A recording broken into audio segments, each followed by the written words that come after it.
आमच्याकडे इथे तालुका लेवलवर आमची पोस्ट आहे, जिल्ह्याला आपल्या तसं नाही. मला वाटतं हे जे काय आता आम्ही मुद्दे मांडले, एक तरी एमएससीबीचा मान त्याच्यावरती असायला पाहिजे की हे काम होते, आपल्याला पुढे त्रास होणार आहे. एमएससी तो तुम्ही केबलचं ना मग तुम्ही काय कोण नाही अजिबात काही बोलू नका.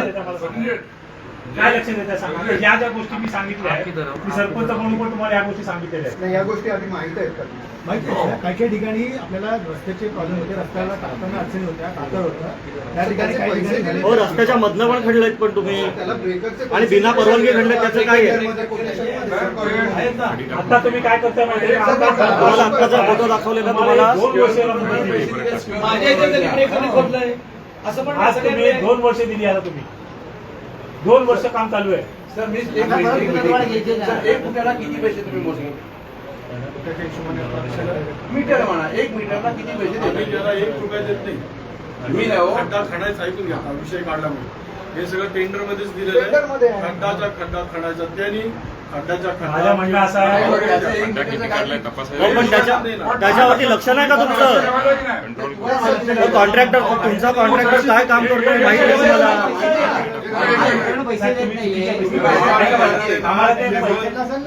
तुम्ही पैसे नाही देतो, पैसे कसे तुम्ही देणार? तुम्ही त्या कॉन्ट्रॅक्टर पैसे ऑटोकट लक्ष ठेवलेलं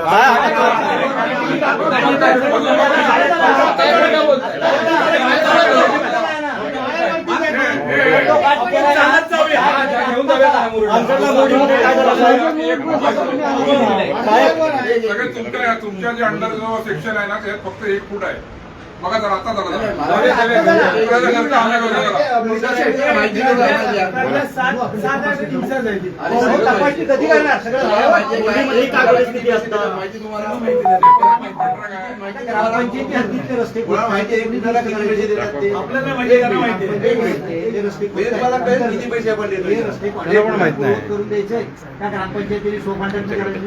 थोडीशी आम्ही ऍक्च्युअली ना रस्त्याच्या साईड पट्टीवरून केबल टाकायला लावली, कमीत कमी नुकसान व्हावं पब्लिकच्या दृष्टीने. आणि त्याच्यानंतर केबल टाकल्यावर जे काही भरणं आहेत फिलिंग पूर्ण फिलिंग भरून त्याला कधी रस्ता ही रस्त्याची साईड पट्टी बघा, ही रस्त्याची साईड पट्टी आहे. सिलिंग भरले का बघा, 5 फुटाच्या रस्त्यावर मधनं खड्डे आहेत. काही ठिकाणी आहे अशा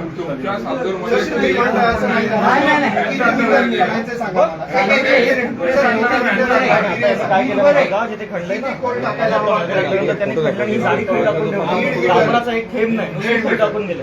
5 फुटाचं आहे. 3 फूट तुम्हाला मी टेंडर दाखवतो, महाराज तो सर तुम्ही 3 फूट आहे. मी सर अभ्यास करून बसलोय. 1 मिनिट लगेच. तुम्ही कबूल आहे का त्याला?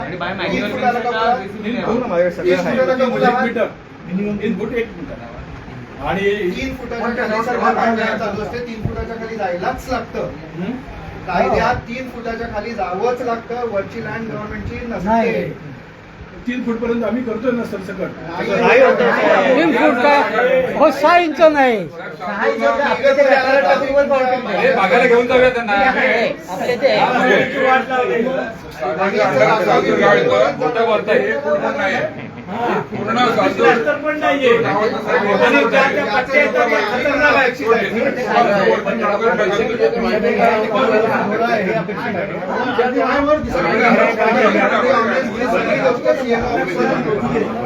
काही पडले नाही.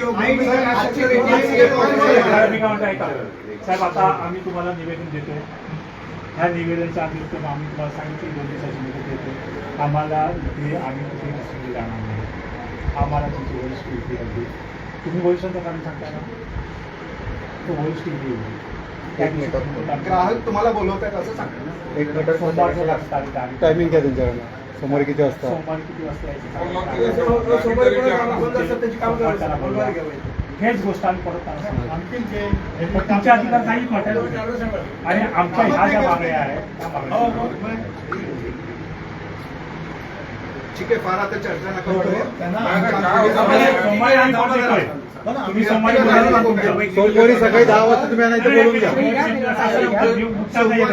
काय करायचं एवढं नाही झालं तर आम्ही काय करू? सोमवारी येणार आहोत. एक मिनिट, तुम्ही सोमवारी सांगितलं ना, आम्ही संध्याकाळी त्यांची त्यांना कल्पना देतो आणि काय ते तुम्हाला सांगतो ना मी आता. नका सांगू नका नाही सांगू नका आम्हाला शनिवार रविवार सोबत 3 दिवस मिळत आहेत आम्ही सोमवार शनिवारचे येणार आम्ही परत आम्हाला संध्याकाळी काय सांगू नका. आम्ही सोमवारी सकाळी 10 वाजता मी येतोय तो समोरचा म्हणते आलेला पाहिजे मेसेज आम्हाला येईल सोमवारी त्यांना वेळ नाहीये मुंबईत बोलावलेली आहे हेच येणार आहे कारण. हे आज तुम्हाला आत्ता सांगतो संध्याकाळी हेच कारण सगळ्यांनी मध्ये कोणी बोलू नका. एकच मिनिट साहेब, तुम्ही मगाशी दोघांनी सांगितलं की आमची 40 लोकांची टीम आहे. ठीक आहे, आम्हाला मान्य आहे. आपण सुरुवातीपासून जाऊ.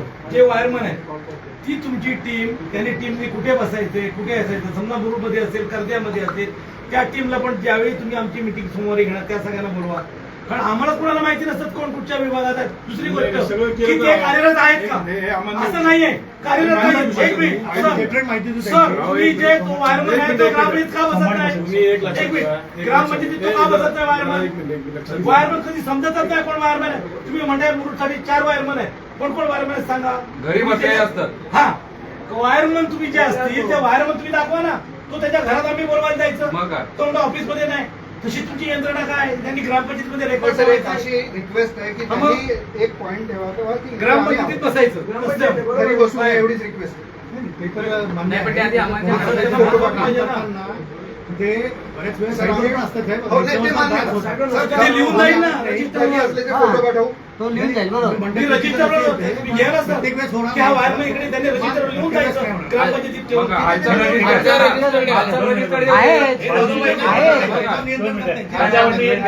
आपण घरी बोलवा जातं त्याच्या हात झोपलेला असणार. त्याच्यावरती मी विनंती करतो की माझ्या टाकू शकता. आपल्याला काम होणं महत्वाचं आहे. मी काय सर, म्हणतो दसऱ्या वायरमन ग्रामपंचायतीत त्यांनी प्रत्येक ग्रामपंचायतीत थांबावं आणि तिथे नोट लिहावं की या ठिकाणी फॉल्ट या अनुषंगाने आम्ही आढळला. विमान यंत्रणा आहे. करतो. आम्ही विमान करतो. एक स्टँडर्ड पर्यटन प्रोसिजर व्यवसाय तयार करा. आम्ही ते साधारणपणे आता जे आलेले आहेत, पर्यटन व्यवसाय करा. इंडस्ट्री तुम्ही काय करता माहिती आहे का, ती जी काही लाईन आहे पर्यटन व्यवसाय जे आहे म्हटलं की तुम्हाला जास्तीत जास्त पैसे असतात. तुम्ही पैशांकडे मागणी करा आणि 2 माणसं या व्यवसाय करता. तुम्ही आमचे जे रेसिडेन्शियल जे मीटरदार आहे त्याच्यासाठी पण आहे आणि लोकांसाठी पण आहे. 2च माणसं सगळी कशी पुरणार आहे? जेव्हा व्यवसाय करता त्याच्यासाठी सेपरेट अशी 2 माणसं नेमावी. पण तुम्ही तशी करू शकता, तशी मागणी पण करू शकता की जिथे जिथे व्यवसाय आहे तिथे तिथे आपण अतिरिक्त माणसं देणं गरजेचं आहे. तशी डिमांड तुम्ही करा. म्हणजे काय होईल की सेवा चांगली होईल. तुम्ही काय करता, इतर गावाप्रमाणे एक वायरमन द्यायचा आहे, मग आमच्या मी गावाला त्या लेखत नाहीये, पण जिथे पर्यटन व्यवसाय नाहीये तिथे सुद्धा एकच आहे आणि मुरुडला पण एकच आणि कर्जाला पण एकच आहे. तुम्ही असं कर्ज व्हा, इथे लोन जास्त आहे, इथे त्याच्याकडे दुसरा माणूस असायला पाहिजे अशी डिमांड करा. त्याचा रिसिप्टचा क्रायटेरिया स्टाफ क्रायटेरिया जो दिलेला आहे पूर्ण महाराष्ट्राकडे सारखाच आहे. प्रत्येक शाखेला एक प्रिन्सिपल टेक्निशियन, 3 सिनियर टेक्निशियन आणि 3 टेक्निशियन आणि 7 सिनियर टेक्निशियन अशी ही क्रायटेरिया. तो क्रायटेरिया जो आहे ना त्या क्रायटेरियामध्ये बदल करावा अशी मागणी आम्ही करतोय. हा तुम्ही करा, आपण वरिष्ठांपर्यंत बोलतो. ही सगळे त्याचा पाठपुरावा तुम्ही पण करा. पाठवू नका, त्याचा पाठपुरावा करा. पाठपुरा साहेब मागच्या आम्ही पण गेल्या 10 वर्षाचा अजून दाखवला नाही तुम्ही आम्हाला. निर्णय कामाला घेतला. पहिल्यापासून लागतोय ते. मी पहिल्यापासून लागतोय. आम्हाला पण ते तुम्ही 10 वर्ष म्हणजे मला एक काय करताय हा क्रायटेरिया बदलला पाहिजे कुठेतरी. बिलकुल बदलायला पाहिजे. आणि तो क्रायटेरिया बदलला पाहिजे हे तुम्ही आम्ही तुमच्याकडे निवेदन देतो. तो ग्राउंड लेवलवर तुमची रियालिटी सांगा आणि त्या क्रायटेरियाप्रमाणे ही जी काय पर्यटन क्षेत्रातली जी गावं आहेत जिथे इंडस्ट्री जास्त आहे, आता Additional manpower द्या. तिथे एक ऍडिशनल मॅनपॉवर द्या. तुम्ही सगळ्यांना सरसकट गृहीत धरता. त्या काही गावात तर तुमचा जो कर्मचारी आहे त्याला काहीच काम नाहीये. जिथे काहीच आहे तिथे फक्त रेसिडेन्शियल आहे, तिथे त्याला काहीच काम नाहीये. काम आहे पण त्या लाईनी पुढेच नाही आहे. सोमवारी सकाळी 10 वाजता सोमवारी किती वाजता येईल? 10 वाजता आता तुम्ही निर्णय आणि समजा वरिष्ठ अधिकारी आले नाही ते आम्ही काय तुम्ही करणार? म्हणता 10 वाजता मी त्यांना ते कसं बोलू देतो. 10 वाजता ते बोलायला येणार आहे. हा? कारण ते येणार नाही हे आत्ताच सांगतो तुम्हाला. तुमचे वरिष्ठ तुमच्याकडे अधिकारी. नेलो, तुमच्याकडे हा, मेसेज तुम्ही. मग काय? की आम्ही तुमचा बोलायचं फोन नाही. उचलत नाही किती दुर्लक्ष आहे हो. एखादा साहेबाचा फोन आम्ही उचलत सोमवारी नाही. येतोय. आज जे काही निवेदन देतोय त्याचं उत्तर लिखित स्वरूपात घेणार आहोत आणि त्या दिवशी आल्यानंतर माझे आणखी काय सांगतो. एकच फोन केला लोड ट्रान्सफर करतोय रात्री 8 वाजता वेळ आहे ट्रान्सफर करायची हो सगळे लाईन गेले सगळ्यांची लोड वाढणारी नक्की मला दापोलीतून नाही जमलं तर मला हर्डेवरून जावं लागतंय त्या दिवशी हर्डे लाईन पण बंद पडली होती सगळ्या गोष्टी अडचणींना झालेल्या. आम्ही सगळे प्रयत्न करू साहेब आम्ही बसलो नाहीये हे तुम्हाला कुठून तरी सप्लाय द्यावा पडतंय पण लोड खूप वाढला नाही.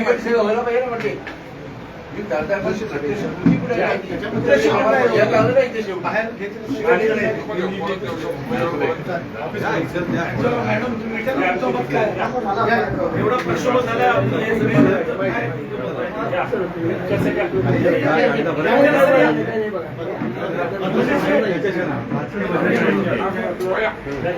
तुम्ही जवळ या जरा थोडं जवळ या तुम्ही जवळ व्हा जरा.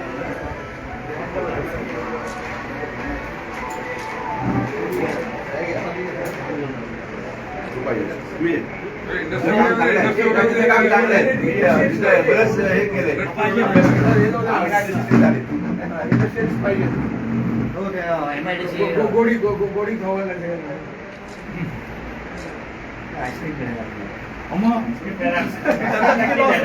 लाईन असला तर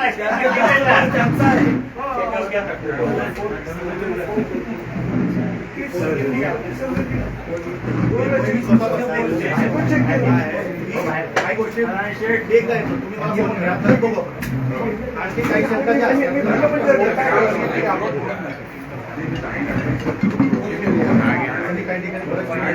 म्हणजे आम्ही तुमच्याकडे भांडायला येणार नाही, तुम्ही तेच सांगणार की लाईन बरोबर नाही पॉईंटच नाही किती पाहिजे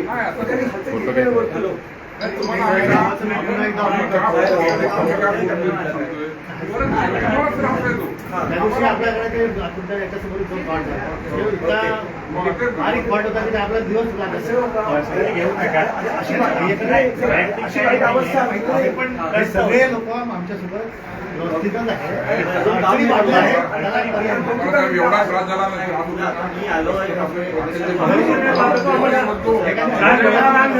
पाणी पण नाही पाहत आम्हाला. करोड रुपये आमच्या हॉटेलांनी 3,000 म्हणजे हॉटेलचे पैसे आम्हाला येतात पर्यंत असं सुरू येतात विचार आहे हॉटेल ते बोलतात निलेश वसंत बेंड आहे एका कस्टमरने 10,000 रुपये दिला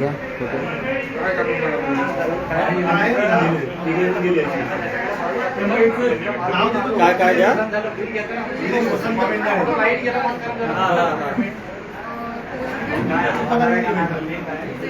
दोन विभाग आहेत मटेरियल आलेलं आहे का मटेरियल आज तरी आलेलं आहे का आमच्याकडे एक पेटी का मटेरियल फायबरसोबत या आहे. अजून आलेलं नाहीये ना ठीक आहे आम्ही काय लोक बघायला वेळ निवांत होतच नाही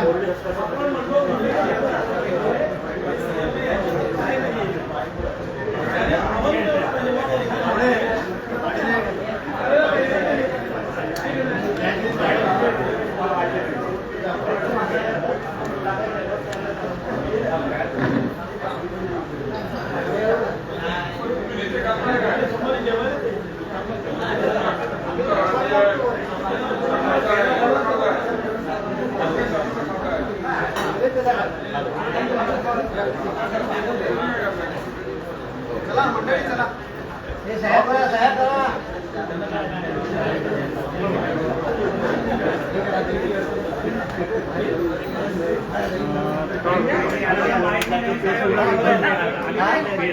पेन राहिलं तरी चालेल सह्या मात्र सगळ्यांनी करा सह्या महत्वाच्या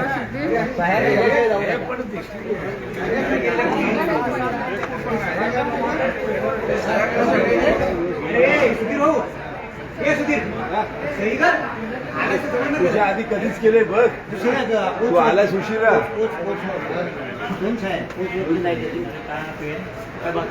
बंद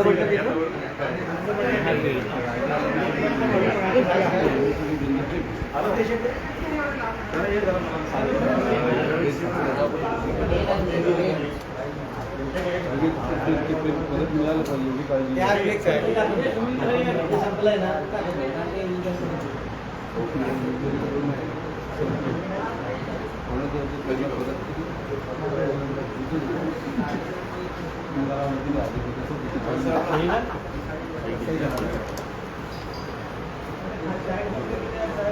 हा? एवढं करून नाही गेलो? काल नव्हता गेला. ते जाऊन सह्या- माझी 12:30. हो, नमस्कार. अभिनंदन काय फोन करतो आता फोन केला होता माझा फोन लागला नाही. मी बोलते मला येत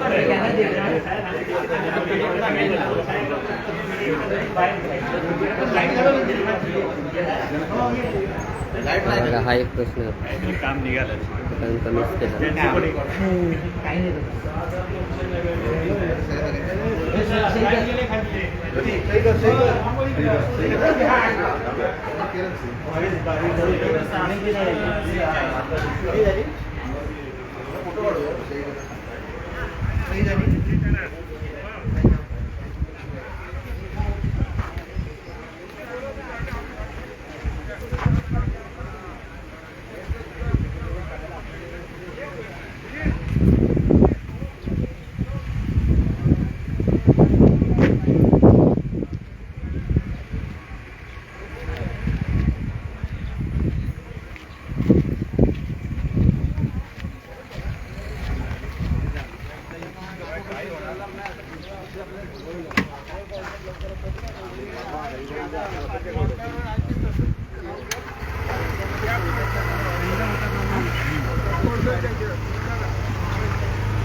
आपल्याकडे असं असतं, एक असा पाय असा असतो आणि दुसरा पाय असा बाहेर असतो.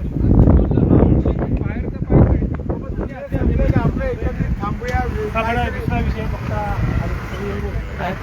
गेले सगळे घरी. नाही एक विषय त्यांना जायचंय. देऊ ना पटकन एक विषय सांगतो. तो विषय खूप महत्वाचा आहे. 2 मिनिटं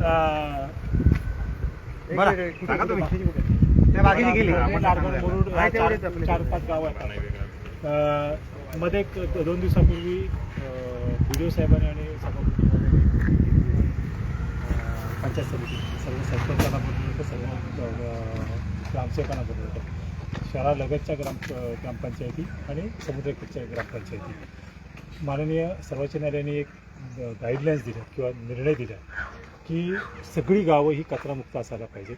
घनकचरा व्यवस्थापनचं तिथे सगळ्या गोष्टी पुरवल्या गेल्या पाहिजेत आणि घनकचरा प्लॅस्टिक आणि त्याचबरोबर ती कचरा जो किचन कचरा कंपोस्ट ह्याच्यासाठी काही गाईडलाईन्स दिल्या. त्या गाईडलाईन्स सांगितल्या गेल्या, म्हणजे साधारण 20-22 गाईडलाईन्स आहेत कसा व्यवस्थापन करावं आणि हे प्रत्येक ग्रामपंचायतीला बंधनकारक केलेलं आहे. तर बंधनकारक करत असताना मी एक विषय स्वतंत्र व्यावसायिक म्हणून आणि आपल्या सर्वांच्या म्हणजे सरपंच म्हणून पण आणि प्रतिनिधित्व करतो म्हणून पण मी विषय म्हटलं की सर्वोच्च न्यायालयाने हा जो निर्णय दिला तो निर्णय दिला म्हणजे याचा अर्थ कोणीतरी त्यांच्याकडे याचिका दाखल केली असेल किंवा कोणीतरी त्यांचं निरीक्षण असेल जाता येतात त्यांना कचरा सगळे गावं कचरामुक्त हे आहेत, कचरायुक्त आहेत किंवा मध्ये सॅटेलाईटच्या याच्यावरती भारतामध्ये काळे जे प्लॅस्टिक जाळल्याचं असं कुठेतरी त्यांना निर्देशनाच्या हवेमध्ये जे पोल्युटेड हे आहे तर भारत देशमध्ये जास्त असेल अशा ज्याला हे झाले असेल त्या सर्वोच्च न्यायालयाने हा निर्णय दिला असेल. आपली पण दापोली तालुका पर्यटन तालुका आहे आणि ज्यावेळेला आपलं पण निरीक्षण कोणतरी करत असतं, ज्यावेळेला आपल्याकडे पर्यटक येतो तो पर्यटक रस्त्याच्या दुतर्फा बघतो. म्हणजे दापोलीच्यापासून 5 किलोमीटर अगोदर सुरुवातीला आणि दापोलीकडे आपल्या पर्यटनस्थळी जाताना मग कडदे असेल, लाडगड असेल, मुरुड असेल, केळशी असेल आणि सगळी जी गावं असेल तिकडे तो जात असतो. पण त्या रस्त्याच्या दुतर्फा भरपूर कचरा आहे. तर मी सभामूर्ती महोदयांना BDO साहेबांना विनंती केली की तुम्ही जर हा अभियान राबवत असाल आणि त्या 6 महिन्याचं तुम्ही पिरियड घेत असाल आता पावसाळा तर त्याच्या अगोदर कोणीतरी निरीक्षण करण्याच्या अगोदर किंवा निरीक्षण आपल्याला जे दिसतंय ते आपण पहिलं पाऊल उचलूया आणि समुद्राकडे जे जाणारे रस्ते आहेत त्या रस्त्याच्या दुतर्फा जेवढं प्लॅस्टिक आहे तेवढं प्लॅस्टिक आपण पावसापूर्वी हा प्लॅस्टिक नदीत जाण्याऐवजी किंवा समुद्रात जाण्याच्या ऐवजी पहिला तो कलेक्ट होणं गरजेचं आहे.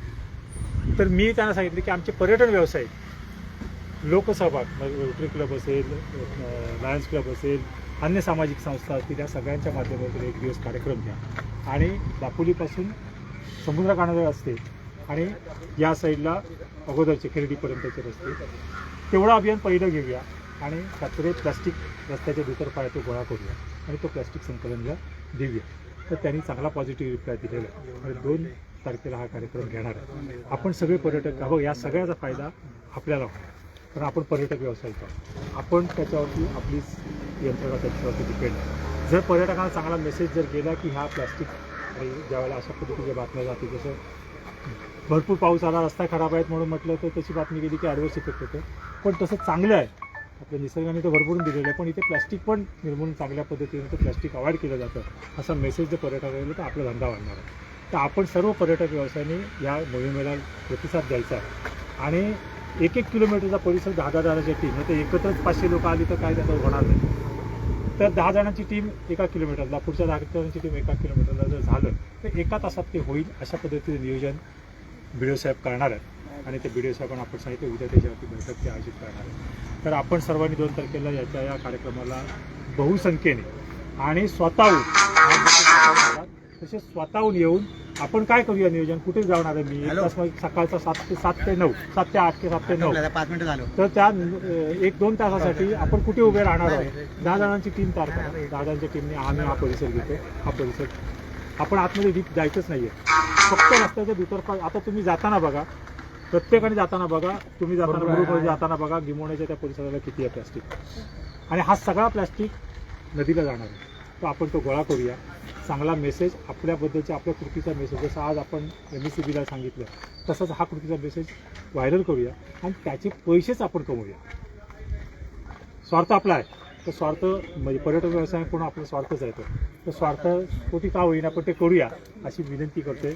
तर 2 तारखेचा दिवस आपण मंगळवार ठेवूया. सभापतीने आश्वासित करून आपण सर्वांच्या वतीने गावागावातून टीम तयार करा. गावागावातून गावागावातून टीम तयार करू. व्यवसायाकडे बसून बाबा ही 10 जण आपण इथे जाऊया 10 जण इथे जाऊया 10 जणांना.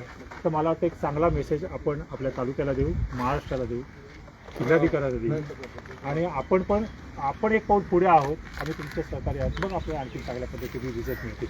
तर आपण करावं अशी विनंती आपल्या निमित्ताने करतो. करायचं गाणं एवढं सगळं सांगा आणि पहिलं आपलं दादांकडे कधी जायचं ते पण जरा या 2 दिवसात सांगा. दुसऱ्या याच्या माध्यमातून कचरा कोणत्या पण साईडला नियोजन नाही ऐका मी म्हणून सांगतोय की ग्राम पातळीवरती त्याचं नियोजन हे करावंच लागणार आहे. आता सर्वोच्च न्यायालयाने त्या ग्रामपंचायती करणारच आहे पण त्याच्या अगोदरची मुवमेंट आपण जर ही केली ना तर आणखीन त्याला हे दे. तो सभापती मंडळाने आणि BDOनी हे दिलेलं आहे. तुम्ही दादांकडे सांगा. दादांकडे जायला माणसामध्ये पाहिजे उगाच 2-4 लोक जाऊन काय येणार नाही.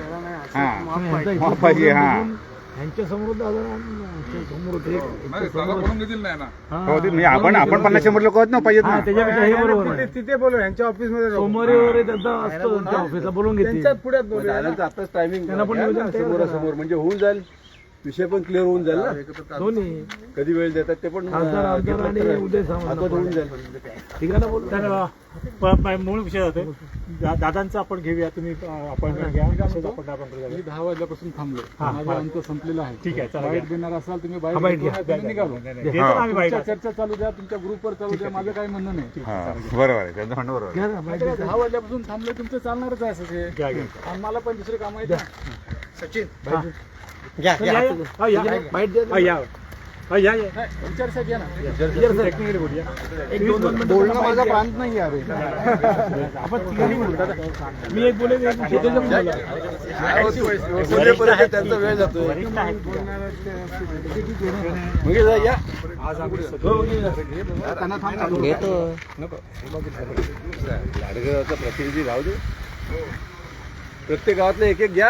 1-2 फक्त बाईट आणि आलो. म्हणजे आम्ही बाईट नाही का घ्यायचं. हॅलो बाईट घेत नाही मी. हॅलो नाही पण आम्हाला बाईट घ्यायचं. हॅलो आता बाईट बोललात ना. दापोली तालुक्यातील नागरिक असतील किंवा हॉटेल व्यावसायिक असतील वीज वितरणच्या कंपनीवरती आता त्यांनी धडकलेले आहेत आणि त्यांच्या अडचणी नेमक्या काय आहेत आपण जाणून घेऊया. माझ्यासोबत काही नागरिक आहेत व्यावसायिक आहेत. तुम्हाला नेमक्या काय अडचणी आहेत तुम्ही आता MSCBकडे आले होता काय तुमची चर्चा झाली? सगळ्यात महत्त्वाच्या सगळ्यात महत्त्वाच्या अडचण म्हणजे आपल्याला सातत्याने जो जाणारा लाईट आहे हा त्याच्यातला सगळ्यात महत्त्वाचा विषय आहे, ज्याच्यासाठी आम्ही आता साहेबांकडे भेट घेतलेली आहे आणि त्यांना आमच्या गाऱ्हाणी मांडलेली आहेत आणि त्यांनी लवकरात लवकर लाईटची व्यवस्था आणि प्रॉपर व्यवस्थित व्यवस्था व्हावी अशी आम्ही त्यांना विनंती केलेली आहे. तुम्ही व्यावसायिक आहात, व्यवसायासमोर नेमक्या काय अखंडित विद्युत पुरवठा न मिळाल्यामुळे आम्हाला दिवसातनं सातत्याने 5 ते 6 वेळा नेहमी विद्युत पुरवठा खंडित होतो आणि एक वेळा विद्युत पुरवठा खंडित झाल्यानंतर किमान अर्धा ते पाऊण तास आम्हाला प्रोडक्शन पुन्हा सुरू करण्यामध्ये वेळ लागतो. त्यामुळे आमची एकच मुख्य मागणी आहे की दस्तुरी सबस्टेशनमधनं दापोलीमध्ये होणारा विद्युत पुरवठा हा अखंडित आणि पूर्ण क्षमतेने व्हावा, जेणेकरून उद्योग असो आणि इतर व्यवसाय असो यांना समर्थन होईल.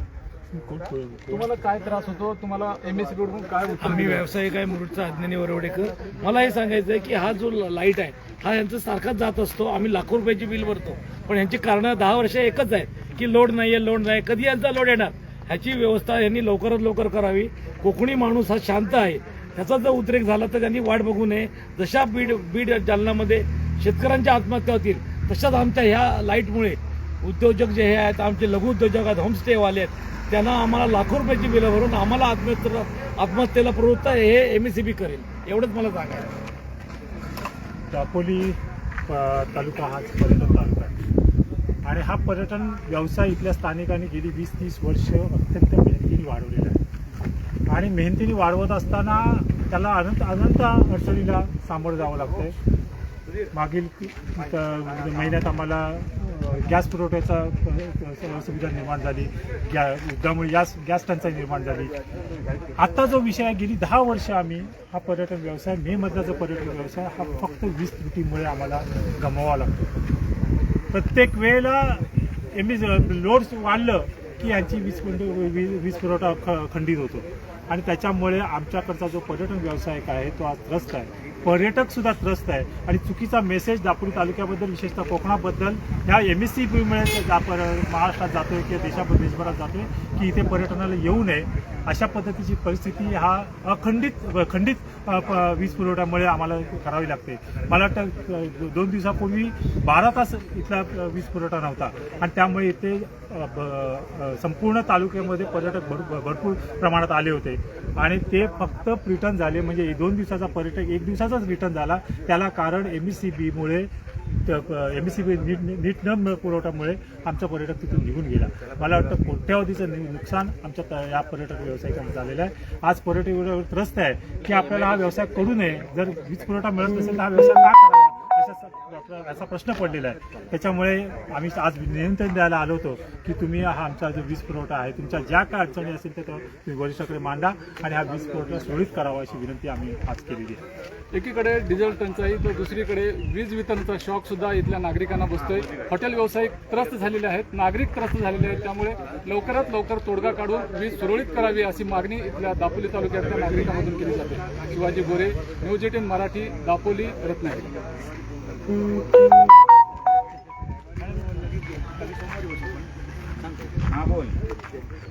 आज आपण कशा प्रकारे जाब विचारला महावितरणला? आज आम्ही पर्यटन व्यावसायिक सगळे आणि फळपत्र उद्योजक आणि त्याचबरोबर MIDC धारक सगळेजण आज वीज पुरवठा जो कायम गायब होतोय, मला वाटतं दिवसभर वीज पुरवठा येत नाही आहे आणि त्याच्यामुळे आजचा पर्यटनाचा हंगाम चालू आहे. मे महिन्यात सगळेजण पर्यटनासाठी आलेले आहेत. त्याचबरोबर ते आमचे मुंबईकर सुद्धा आपल्या घराच्या डागडुजीसाठी किंवा काही लोक आमचे नातेवाईक आमच्या मामाच्या गावाला जावं म्हणून गावाकडे आलेले आहेत आणि हा वीज पुरवठा त्यांना न मिळाल्यामुळे ते इथे राहू नये अशी परिस्थिती पर्यटकांची इथं झालेलीच आहे. पण स्थानिक माणसाला सुद्धा कोकणात का राहावं, मी माझ्या स्थानिक गावी का यावं असे प्रश्न निर्माण झालेले आहे. कारण तिथे आल्यानंतर त्यांना वीज पुरवठाच मिळत नाही आहे आणि हे सगळ्या मागण्या घेऊन आज आम्ही त्यांच्याकडे MSCBकडे आलो होतो. त्यांना जे काय आमच्याशी करार करतो MSCB, आम्ही जेव्हा त्यांचा ग्राहक बनतो त्या त्रुटीचा तुम्ही भंग केलेला आहे, आम्ही त्यांना निर्देशनाला दिलेलं आहे.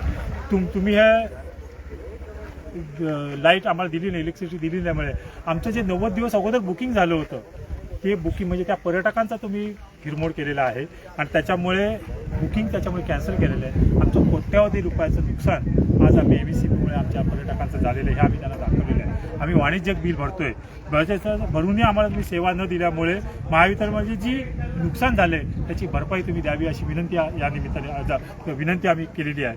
आणि त्याचबरोबर ती प्रत्येक वेळेला तांत्रिक अडचण म्हणून ते सांगितलं जातं. मग कधी झाडं पडलेत म्हणून सांगतात, कधी ओव्हरलोड करतात, पावसापुढीचे मेंटेनन्स म्हणून सांगतात. वर्षानुवर्ष म्हणजे गेली 10-15 वर्ष आमचा पर्यटन व्यवसाय सुरू झाल्यानंतर हे कारणं सांगितलं जातात. त्याच्यामुळे जाणीवपूर्वक आम्हाला त्रास देण्याचा उद्देश आहे की काय आम्हाला आता कळायला लागले वाटते. त्यामुळे आम्ही हा वरिष्ठांकडे किती प्रस्ताव ते पाठवले याची सुद्धा माहिती आम्ही त्यांच्याकडे घेतो. आणि आता आम्ही युद्ध पातळीवरती त्यांनी स्वतंत्र फिडरचं काम करावं, जेणेकरून पुढच्या वर्षी परत हेऱ्याबादल्या मागण्या करू नये, किंवा 3 महिन्यात किती तासाचा तुम्ही वीज पुरवठा केला त्याचा डाटा आम्हाला द्यावा. पुढील वेळात आम्हाला तुमची नुकसान भरपाई, आम्हाला आता जे काही नुकसान झालं आहे ते तुम्ही आम्हाला भरपाई देणार का म्हणून त्यांना आम्ही सांगितले, मागणी केलेली आहे. त्याच्यानंतर आमच्याकडे जे वाणिज्यिक मीटर आहे ते फिक्स डिमांड चार्ज आम्हाला केली जाते कमर्शियल मीटरला, ते 100% माफ करावेत. हा आम्ही आता अंतिम इशारा त्यांना आम्ही दिलेला आहे. आणि त्याचबरोबर ती 2 दिवसात आम्हाला त्यांनी यावं, 2 दिवसात त्यांच्या वरिष्ठांकडे संपर्क साधावा, 2 दिवसात आम्हाला याची लेखी माहिती द्यावी, नाहीतर आम्हाला कायदेशीर कारवाई करावी लागेल. आणि त्याचबरोबर ती आता आम्ही पुढचा आंदोलन, नाहीतर जर अशा पद्धतीने आम्ही आता सुरुवातीच्या काळात आम्ही निवेदन दिलेलं आहे, नाहीतर आम्हाला आंदोलन, पवित्र आंदोलन घ्यावं लागणार आहे याची कल्पना आम्ही सांगतो. जे कोट्यवधींचं नुकसान झालंय हे गेल्या 2-3 महिन्यामध्ये बोलतंय की 2-3 महिन्यामध्ये कोट्यवधीचं नुकसान आहे. जर 10 वर्षाचा काढलं तर बरंच नुकसान झालेलं आहे. पण आता जो काय ना, आता पीक पिरियडला आता पर्यटन आमचं एक उच्च पातळीवरती गेलेलं आहे. आता सगळ्या खऱ्या अर्थाने इथल्या स्थानिकाला रोजगार उपलब्ध झालेला आहे. फुल फ्लेजनी पर्यटन चालू आहे. जर तुम्ही तालुक्याचा विचार केला तर आज कमीत कमी नाही म्हटलं तरी सुद्धा 2,000 ते 3,000 4,000 रूम तिथे उपलब्ध आहे. त्या जर कॅन्सलेशन होत असतील किंवा त्या पर्यटक जर नाराज होत असेल तर त्याचा फटका पुढे पण बसणार आहे.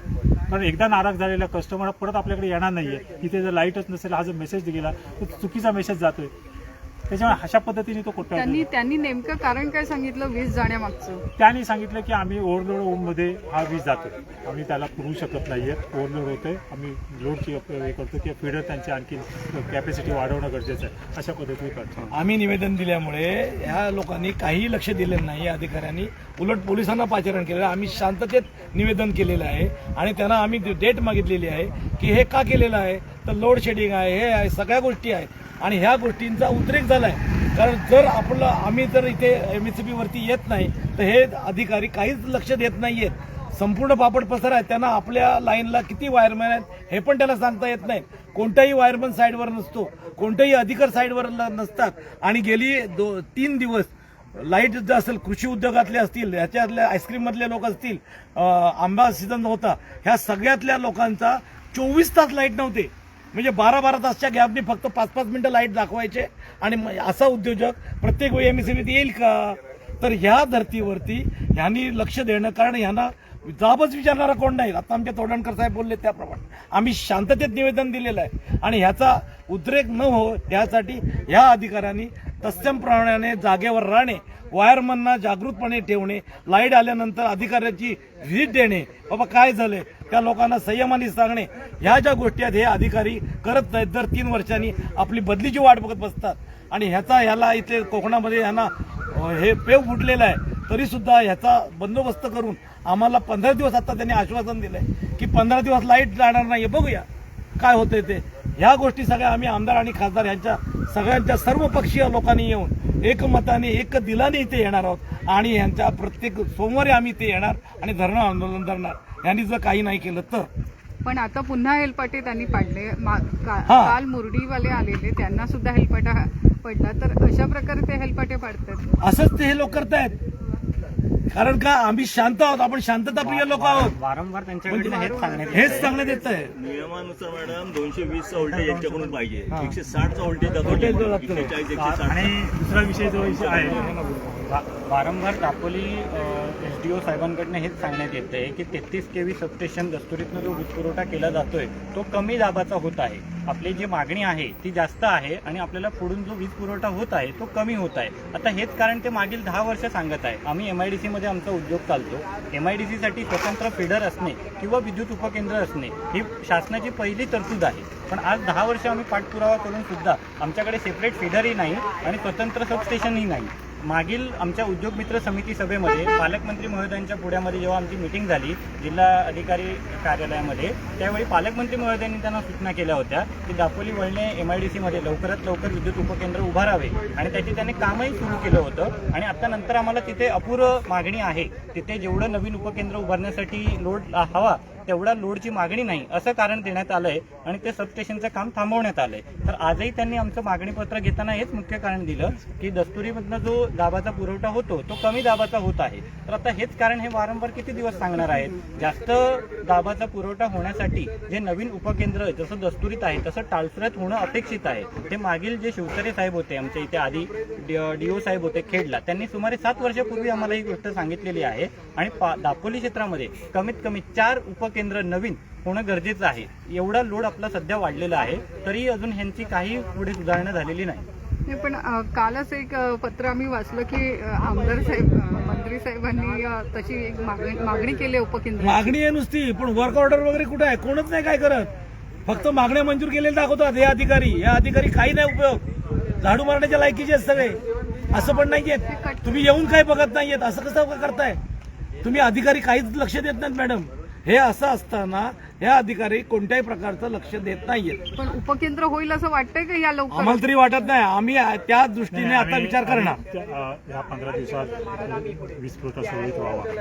उपकेंद्रे होण्यासाठी वेळ जाणार हे निश्चितपणाने आहे, पण 15 दिवस आम्हाला हा पर्यटकांचा जो व्यवसाय आहे तो नीट व्हावा. त्याचबरोबर ती वीज पुरवठा सुरळीत राहावा.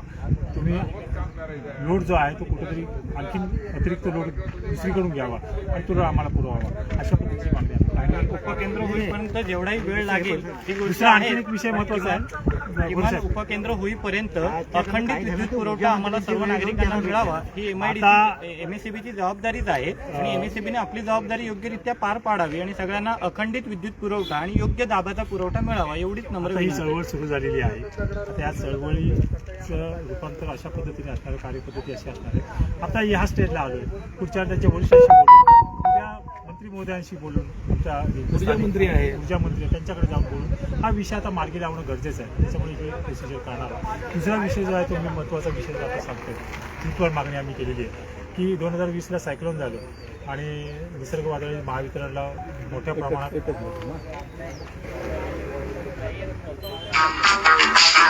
मागणी आम्ही आणखीन एक केलेली आहे की 2020ला ज्यावेळेला सायक्लोन झालं, निसर्ग चक्रीवादळाने तडाखा दिला, त्यावेळेला सगळ्यात नुकसान झालं ते महावितरणचं झालं. आणि महावितरणमुळे इथे जवळजवळ महिना 1.5 महिना पोल पडल्यामुळे इथे लाईट नव्हती. आणि मग केंद्र शासनाने धोरणात्मक निर्णय घेतला आणि समुद्र किनारची चक्रीवादळ प्रवण क्षेत्रातील गावांना अंडरग्राऊंड केबल टाकण्याचं काम मंजूर केलं. आज 2 वर्ष ते काम चालू आहे, पण ते 2 वर्ष काम जे चालू आहे ते अत्यंत धीमागतीने चालू आहे, निकृष्ट पद्धतीने चालू आहे. ते त्याची जी अंडरग्राऊंडची जी लाईन जी आहे ती 3 फुटाच्यापेक्षा जास्त जायला पाहिजे, ती जात नाही आहे.